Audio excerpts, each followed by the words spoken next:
What's good, TMG fam? It's your boy L, and I'm back with another reaction. How y'all feel? Welcome back to the channel. Salute. Listen, man, the next video we about to get into, bro. And the reason why I'm laughing, because it's only fitting that we check this video out, because we so into live PDs whenever they allow me to post them. You know what I mean? And the video title is called Top 20 Dumbest Criminals, all right? Top 10 Dumbest Criminals. Now, the description, the first sentence of the description reads, "These bad guys are shockingly stupid." Shockingly stupid. All right, so we're gonna get into this video, man. Like I said, it's fitting because we get into a lot of the live PD videos and the what's the other ones? With Chris Hansen. We get into his videos, you know what I mean?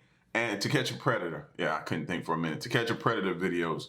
And we get into all these different videos, man. So to just make a video, shout outs to Watch Mojo, to make a video where they just do a top 20, we could probably list a top 1,000 or even more than that, fam. You know what I mean? So let's get into it, man, today. I hope y'all enjoying y'all day, especially the ladies. Happy Mother's Day to everybody, all right? Let's get to it. Here we go. So close, yet, well, still pretty far. Welcome to Watch Mojo, and today we're counting down our picks for the top 20 dumbest criminals. For this list, we're taking a look at people who attempted to commit a crime but failed miserably in the process. Number 20, the Doorbell Licker. You might not be Wait, what? The door? Yo, listen, man. I could be, y'all call me a lot of things, you know that? And if you end up in jail, you do not want to come in jail with your paperwork and your first day introduction to general population and you known as the Doorbell Licker. Do you know what they're going to do to you in prison if you have that attached to your name, the Doorbell Licker? I just let your mind wander. familiar with Salinas, California, but it's the hometown of a few famous folks. Writer John Steinbeck, performer Vanessa Hudgens, and of course, 33-year-old Roberto Daniel Arroyo, perhaps more commonly known as the Doorbell Licker. Sylvia Duncan's decision to install a Ring doorbell camera into her front door yielded a pretty curious home movie, starring Arroyo as he licked her doorbell for 3 whole hours. Yeah, he's into this. He is really into this. As the case went viral online, police quickly caught up with him. They pointed out that the clear quality of the footage made him much easier to identify. So, a word of advice to would-be... Fam, let's put 10 seconds on the clock and just everybody just give me just give me your best shot at him, fam. Like, what was you thinking, bro? Like obviously you hadn't had a woman interaction in a long time. Like what you was doing to that doorbell, fam, should be on Pornhub, fam. Like, come on, bro. Like, what is wrong with you, man? What is that? Like your profile pic video? Is that going on? Is that gonna be your avatar now? Oh man, listen, y'all, man, make sure y'all destroy him in the comment section. Doorknob lickers, maybe make sure to check for a camera before going about your licking. That's why the doorknob and this is completely white, because I wiped it down with 4 medical grade sanitary cloths. Number 19, Dennis Hawkins. Let's go, pal. I'm making with girl here. Wearing a disguise is great for concealing one's identity if one is going to commit a crime. Someone should have told Dennis Hawkins that in order for a disguise to work, however, it has to be somewhat believable. Sit up and take a look, Gary.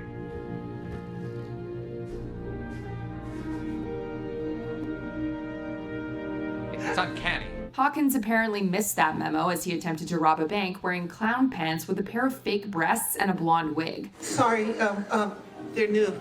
Dr. Dorfman did an amazing job. It gets so real. Not only did he fail to cover his face, which still had a goatee and mustache, but the disguise also attracted attention, and the police easily apprehended him. Number 18. In the words of the late, great Red Fox, you big dummy. Did Red Fox say that? I want to make sure. I don't care. I'm crediting it to him right now. I can't think of who else might have said it. But anyway, you big dummy. Daniel Glenn. I need you to arrest me. It's important to be prepared, especially if you're going to rob a store. It's possible to be too prepared though, which is exactly what happened to Daniel Glenn, who inexplicably decided to call ahead to ask the store how much cash was in the register. Imagine how that conversation went. Hello, I'd like to place a takeout order for all the money. Can I get fries with that? Confused and slightly alarmed, the store owner immediately called the police, who arrested Glenn on his way to the store. Number 17. You big dummy. You's a dummy. Tony Van. Breaking the law requires a certain audacity. But Tony Van, a 37-year-old San Francisco hairstylist, took this to a new level when he drove a stolen car to his own trial. Van was facing charges for possessing a stolen $125,000 Porsche Carrera, so maybe he thought no one would notice when he arrived at court in a stolen Lexus instead.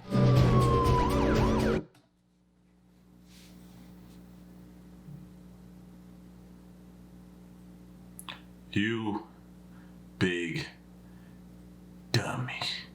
Like, you gotta be serious when you say it to him. Like, what? Yo. Who drives a stolen to his truck?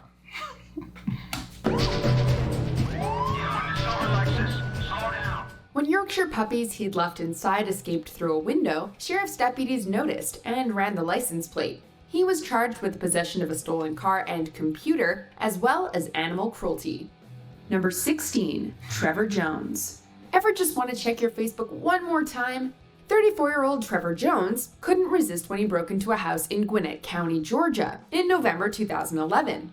Unfortunately for him, he used the home computer to log in. To be fair, it's no wonder he wanted some social media downtime. A woman whose house he'd tried to rob earlier had seen his car, taken his keys and wallet, and called the police. Jones had to swim a pond to escape before breaking into another nearby house. Still, he probably should have logged out of Facebook before leaving. Instead, he gave police everything they needed to identify him and issue arrest warrants. You big dummy. Number 15, Albert Bailey. Police in Connecticut say they had ample warning of a bank robbery because the two suspects called the bank ahead of time, telling an employee to get a bag of money ready. We're gonna say this now. Oh my gosh. See, we do have a problem with education system in this country. These fools called ahead like they was doing a pickup order. And oh my gosh. Oh my gosh. Why didn't you just go straight to the jailhouse? Bypass the robbery. Just go to the jailhouse and just tell them what you're about to do. Oh, if you're planning on robbing a store or bank, don't call ahead and ask them suspicious questions or warn them that you're coming. We are the ex-presidents, and as you can see, we are in fact robbing your bank.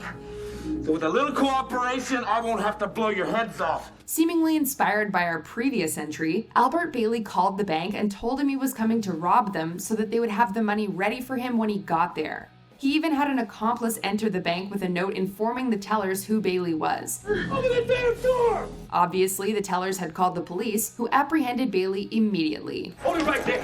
You're going to arrest. I'm taking you in. Number 14, R.C. Gatling. Curiosity killed the cat, and it also caught the criminal. In 1988, R.C. Gatling came across some friendly Detroit police officers who were showing off their squad car's computer to a few local kids. His interest piqued. Gatling approached the officers and asked them to give him a demonstration, voluntarily giving them his driver's license so they could run a background check. The cops complied and discovered Gatling had an outstanding arrest.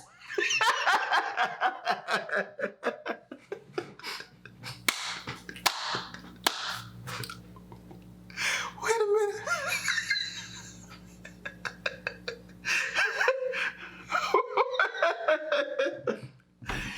Oh my God. Imagine the look on his face, bro. When it comes. Oh man. Oh, you ever had something just fall in your lap and you just be like, thank you. It just landed right here. Warrant for armed robbery. It wasn't outstanding for much longer. The police arrested Gatling on the spot. Still, he must have been impressed at how well the technology worked. Number 13, The LivingDead Burglar. There are times when playing dead might be a smart idea. In the animal world, the Virginia opossum plays dead to avoid predators, and some fish feign death to attract prey.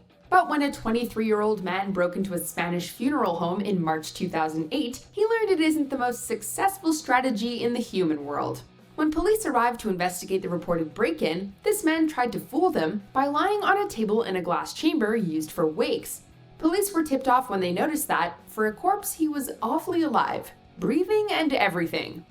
Number 12, Christian Bala. Polish intellectual Christian Bala believed he could get away with murder. He's now serving 25 years in prison. To commit a crime, you have to be slightly arrogant. If you get away with the crime, this arrogance can increase to the point where you feel untouchable. After murdering Dariusz Janiszewski in 2000, Polish author Christian Bala wrote a novel titled Amok, which featured an eerily similar murder and details of the case only the murderer himself could have been privy to. The torture and murder of advertising executive Dariusz Janiszewski goes unsolved for nearly 3 years, until Christian Bala posts extracts of his first violent novel on his blog. Police uncovered clues relating to the murder, most of which came from the novel, eventually arresting and charging Bala. It was a very personal murder. You know, he had a score to settle. To their shock, they discovered on his computer plans to kill another person to tie in with the next novel he was planning to write. From his cell, Bala still rankles at how his novel was interpreted by the police. Bala's infamy lives on. In 2017, Amok was adapted into a feature That's that arrogance she was talking about, flaring up again. film by director Kasia Adamik. Number 11, Christopher Cron. It's only polite to answer the phone. It could be someone important, like the company that monitors the alarm you just tripped. On the night of his birthday, 47-year-old Christopher Cron broke into the Junkanoo bar on Fort Myers Beach to steal a bottle of Grand Marnier. When the alarm company called, he not only answered the phone, but also gave his full name. Because he hadn't hidden his face either, police were able to identify and arrest him the next day based on video surveillance of the break-in. Number 10, Eloise D Reeves. This is drugs. This is your brain on drugs. Buying Any questions? Y'all remember them commercials? drugs is an art, because you don't have the option to exchange or refund your purchases if you don't like the product you get. Apparently, no one told this to Eloise Reeves, who had the gall to go to the police to complain about the quality of the crack. Hey, what's so funny about that? That's not uncommon, bro. Like, that's very, like, a lot of people do that, man.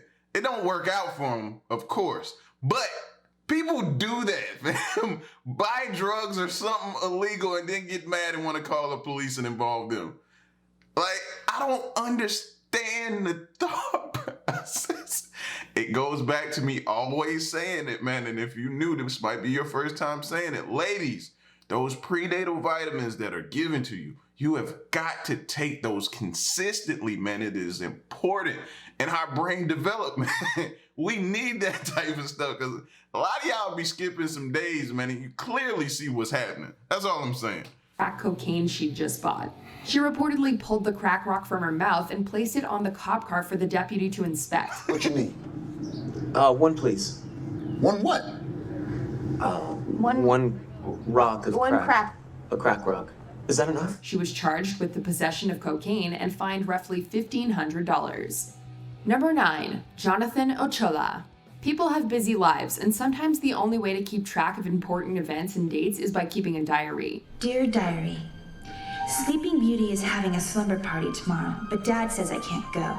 He never lets me out after sunset. It might be a good idea to leave out any planned criminal activity, however. This seemingly never registered with Jonathan Ochoa, who on June 12, 2010 wrote, "Go Portsmouth robbery happens" in his diary. Your diary proved very interesting to read. You read my journal? The police were able to link him to the robbery as the getaway driver, and when confronted, Ochoa attempted to blame it entirely on his buddy. Arrest him.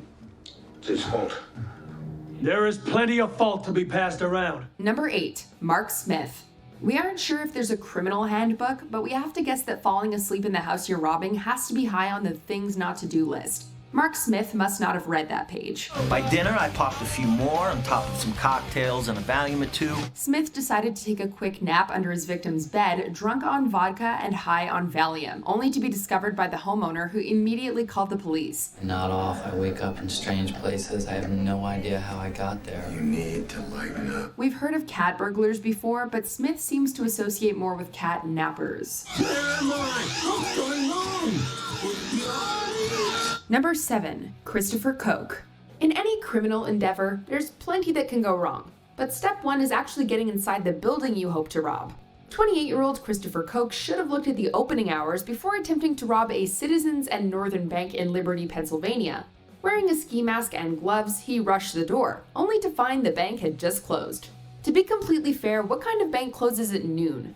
As Koch sheepishly retreated, employees inside wrote down his license plate. A lot of banks close down at noon, man.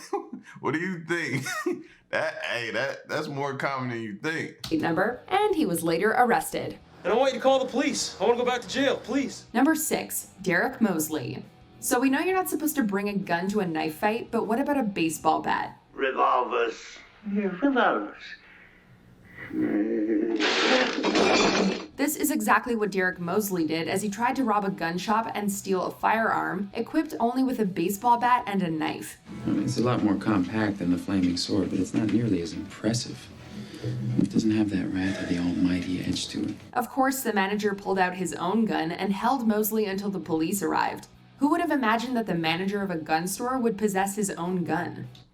That's kind of like, I don't know who's narrating this video, but if you go to a lot of gun stores, and I know because I went to one probably about, a month back. I had to ante up, if you know what I mean. But listen, if you go to them, when you get to the gun shop, the guys behind the counter, most of them are packed up. If not all of them are packing, bro. And most of them have it right there on their hip, plain sight, visible for you to see. Like, yes. Like, so you coming in there with a baseball bat, they just gonna look at you and laugh as they, you know what I'm saying? Right at your grill with the gun that they got on their hip. So if you sitting there thinking that a lot of them, yes, a lot of them are packing. Some of them dudes are veterans. Some of them dudes are retired cops. Some of them dudes are, you know what I'm saying? So trust me, they're packing and they're skilled. They know what they're doing with it. They're not just in there with it for show. You know what I'm saying? So yeah, that was a pretty dumb move. Will wonders never cease? You can't do that. Wrong. Number 5, Michael Anthony Fuller. If you're already committing a crime, why not go big? In 2011, a 53-year-old North Carolina man tried to use a $1 million bill to buy a microwave, a vacuum cleaner, and other merchandise at Walmart. That must be worth a fortune. The total price of the goods was $476, so he was apparently fairly optimistic about how much change Walmart keeps in their registers. Unfortunately, the cashier didn't have $999,524 on him and knew there's no such thing as a $1 million bill, leading to Fuller's arrest. As it turns out, bruh, that's what we doing? That's what we doing? Like, you should be fed the coronavirus, bro. I don't usually wish bad on people, but you had the audacity and the gall to walk in there with a $1 million bill that does not exist. Carry on. Sometimes when it comes to going big or going home, you should probably just go home. Now give it back. Give what back? Number 4, an uncanny resemblance. A fake ID is a teenage rite of passage, but when you show a fake ID, you should make sure you're not handing it to the actual owner. You know, the one whose face is on the ID you're holding in your hand. That's what happened to one 26-year-old woman at Applebee's in 2013, when she showed the waitress Brianna Pretty her own driver's license as proof of age. It had been stolen with a bunch of other possessions a month earlier. Can't we resolve this conflict without anger? Instead of bringing her customer a margarita, Brianna brought the cops, and the thief was caught red-handed. Number 3, Ruben Zarate. Open the safe, Pops. Oh, hi. That's dumb. You big dummy, that's dumb.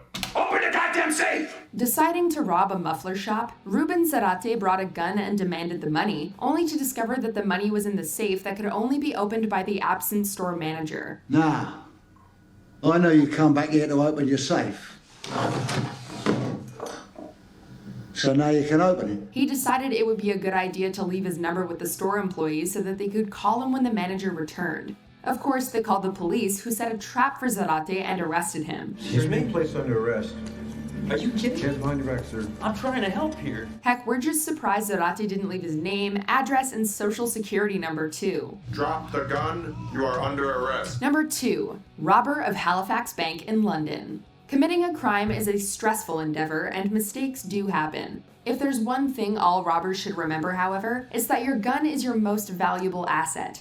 This particular robber seemed to forget that fact as he attempted to rob the Halifax Bank in London. Put the money in the bag. Demanding the teller fill the bag with money, he accidentally gave away his gun to the teller instead of the bag. After a brief moment of confusion, the bank worker retreated, forcing the robber to flee. At least he managed to escape with a bank employee's bicycle, and so we still don't know his name. Before we unveil our top pick, here are a few dishonorable mentions.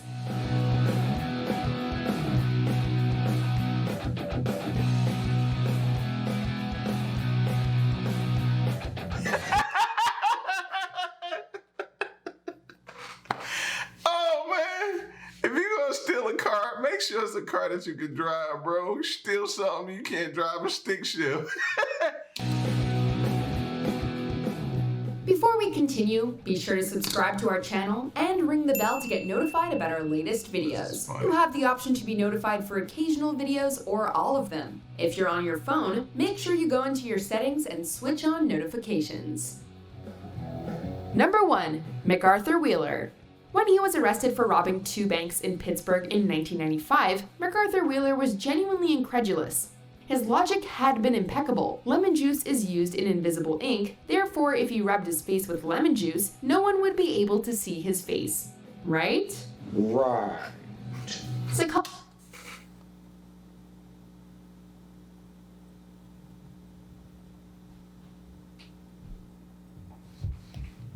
I gotta hear that again. MacArthur Wheeler. When he was arrested for robbing 2 banks in Pittsburgh in 1995, MacArthur Wheeler was genuinely incredulous.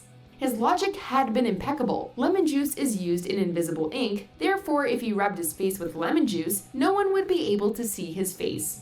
Right? Right. Psychologists who studied the case named it the Dunning-Kruger effect, a cognitive bias in which unskilled people are least able to perceive their own incompetence, and so become overconfident. In other words, when people are really dumb, they can't see how dumb they really are. Do you agree with our picks? Check. Wow. Wow. I don't feel like I'm qualified to even speak on that dumbness. I feel like I shouldn't even, I'm not qualified, man. I am not dumb enough to speak on that. No, not gonna do it. Matter of fact, till the next reaction, man, I'm out. Peace. Y'all stay solid. Hey.